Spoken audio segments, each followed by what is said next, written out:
Bonjour, je suis contente de vous retrouver pour vous parler du troisième pilier, le pilier T, T comme travail, dans la relation de réussite et d'abondance. Ce troisième pilier fait partie de l'ensemble de la formation ACT qui va vous permettre d'avoir une approche toute particulière de chaque élément que l'on porte. Alors, souvent on vient me voir et on me dit « mais je ne comprends pas pourquoi à telle époque je vais perdre mon travail ». Au mois de mai, par exemple, à chaque fois, je vais me trouver en difficulté. Donc, le cerveau étant cyclé, on va se rendre compte que nous sommes programmés d'une certaine manière.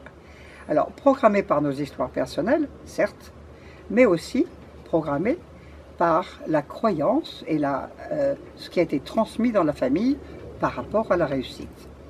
On va avoir ce que l'on appelle les mémoires de névrose de classe. Parfois, quelqu'un d'extrêmement brillant, on peut déjà le dire même chez les étudiants, vont rendre feuille blanche pour ne pas être meilleur que le grand-père ou le père.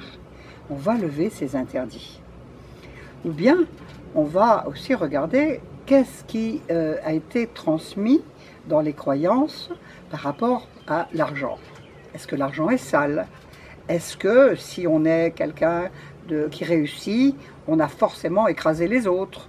Est-ce que dans la famille, on disait qu'il vaut mieux être pauvre et gentil que riche et méchant? Est-ce que dans la famille, il y a eu des faillites? Il y a eu des déshéritages? Est-ce qu'il y a eu des malversations financières? Des vols entre fratries? Tout cela va empêcher la personne d'être dans son expansion. Comme dans les autres piliers, les prénoms ont évidemment une importance et racontent des histoires spécifiques relatives à la notion d'argent. En effet, si dans votre arbre, vous avez des prénoms comme Odette, eh bien, il est fort à parier qu'il y a au-dessus des problématiques de dette qui ont été faites, et donc le descendant va être impacté par cela. Si on a des prénoms comme Louis, comme Joseph, comme Eugène ou comme Vincent, eh bien, là aussi, probablement qu'il y a eu dans l'histoire familiale des mémoires de filiation qui ne sont pas justes.